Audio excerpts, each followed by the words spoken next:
स्वर्णपद्मिनी तटान्त दिव्यहर्म्यवासिनी सुवर्णवाहन प्रियाय सूर्यकोटितेजसे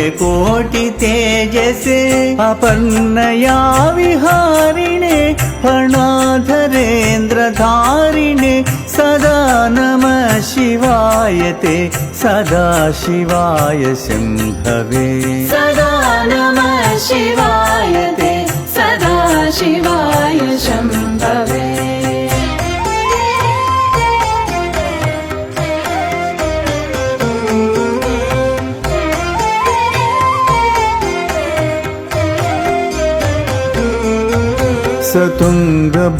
सतुङ्गभङ्गजनुजा सुधां सुखण्डमौलये पतङ्गपङ्कजा सुहृत्कृपीटयोनिचक्षुषे भुजङ्गराजमण्डलाय पुण्यशालि बन्धवे सदा नमः शिवाय ते सदा शिवाय शम्भवे सदा नमः शिवाय ते सदा शिवाय शम्भवे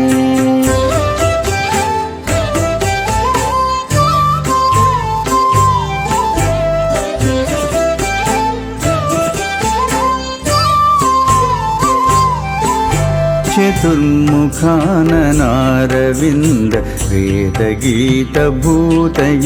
चतुर्भुजानुजा शरीर शोभमानमूर्तये चतुर्विधार्थदानसौण्डताण्डव स्वरूपिणे सदा नमः शिवाय ते सदा शिवाय शम्भवे सदा नमः शिवाय ते सदा शिवाय शम्भवे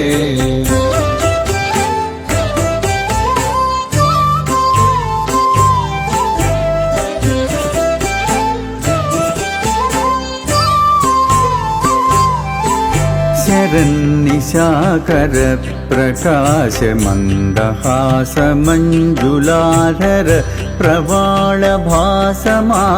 वक्त्रमण्डल श्रिये करस्फुरत् कपालमुक्त रक्त विष्णुपालिने सदा नमः शिवाय ते सदा शिवाय शम्भवे सदा नमः शिवाय ते सदा शिवाय शम्भवे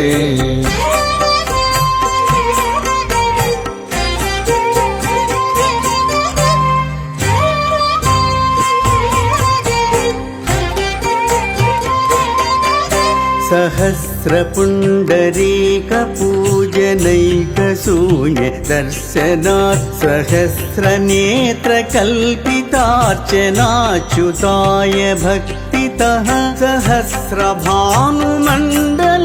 प्रकाशचक्रदायिने सदा नमः शिवाय ते सदा शिवाय शम्भवे सदा नमः शिवाय ते सदा शिवाय शम्भवे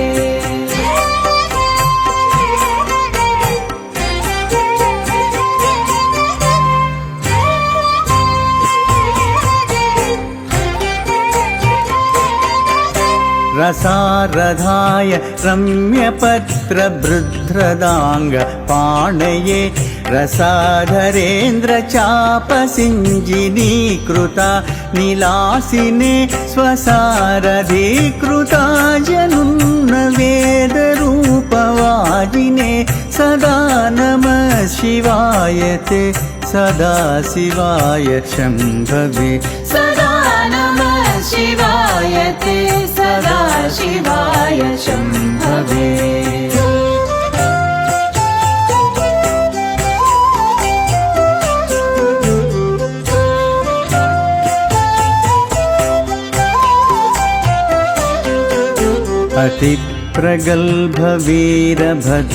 अतिप्रगल्भवीरभद्रसिंहनाद गर्जित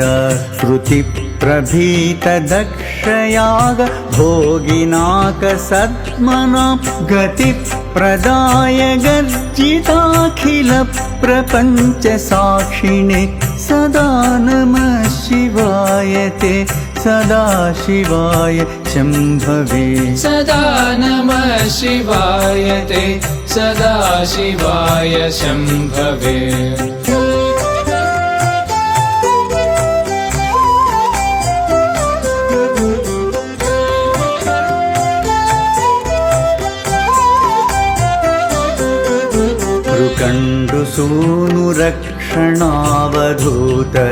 ृकण्डुसूनुरक्षणावधूतदण्डपाणये सुगन्धमण्डल स्फुरत्प्रभाजितामृतां शवे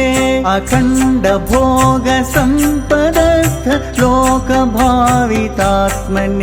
सदा नमः शिवाय ते सदाशिवाय शम्भवे सदा नमः शिवाय ते सदाशिवाय शम्भवे सदा नमः इति श्रीहालास्य महात्म्ये पतञ्जलिकृतमिदं सदाशिवाष्टकम्